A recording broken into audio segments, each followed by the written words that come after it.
Thomas Edison started his career as a telegraph operator who had a hearing impairment. So, with the hearing impairment, he needed to invent ways in order to gain some of his hearing back by either improving the signal itself or the headphones which the signal was heard from. In order to clearly distinguish these signals, Edison eventually came across the quadruplex system for telegraphs. This design was quickly sold and went towards funding Edison's first lab in Metro Park. Once in Metro Park, Edison and the scientists that he hired turned out an invention almost every week and a large one almost every 6 months. Some of these include the perforating pen, which was replaced by the printer, the phonograph, which is a record player, and then numerous improvements on the carbon microphone. And this pace continued until one day, the lights came on. The light bulb, invented in 1879, is seen as the lab's most practical work and is quickly invested in by J.P. Morgan and William Vanderbilt, both of which become some of the first to have their homes lit by the electric light. With this investment, Edison starts the electric power company called Edison Electric. The company builds a power plant on Pearl Street. Pearl Street powers a good portion of New York, up to 2 miles away from itself.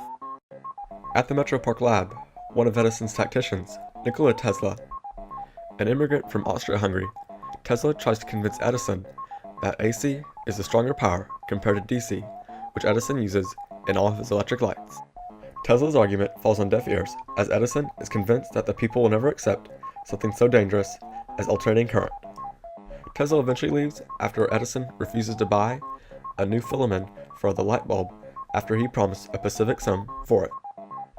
In order to gain investors and public attention, Tesla sets up demonstrations showing the safety of alternating current, having it flow through him in many cases. He catches the attention of George Westinghouse. Westinghouse starts producing AC generators and light bulbs to compete with Edison Electric. And eventually, Nikola Tesla signs over his patents for the AC motor and many other inventions to Westinghouse in order to eliminate royalties for the superior product. In response, Edison shows grisly examples of why AC is so dangerous, including the killing of William Kilmer, who was put to death by the electric chair at age 30 for murder. So with all this, what are the real differences between alternating current and direct current? Well, some of the positives are alternating current can convert power simply with the use of transformers. This is really important for transporting a huge amount of power down the line and then converting it to where it's small portions for its consumers. Then, AC can also be distributed with high voltage and low copper loss. So this is what I just said, but basically it doesn't lose energy by that transmission. So direct current, however, is levied against consumer needs in order to be within an area. So that means that you can directly look at the market and see what you need in that area. And then it also holds a constant and relatively low voltage for consumers and maintenance safety. So DC isn't really a danger to its consumers. However, the negatives of both include AC has no way of using all its energy, and so at the end of the line, everything just goes away. It also has the high voltage compared to DC, which can become relatively low.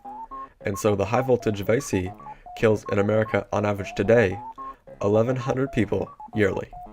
Direct current also has some deathly woes to it as well. Direct current only has an effective range of about 2 miles due to its large copper loss. This large copper loss is caused by amperage, which has to be massive in order to balance voltage. It also cannot be converted easily into different voltages, which means that it's harder for public use because it all has to be a constant voltage. With all of this brewing between Westinghouse and Edison Electric, the World's Fair in Chicago places a bid for electric lighting. The electric lighting is significantly underbidded by Westinghouse, and he quickly gets the bid.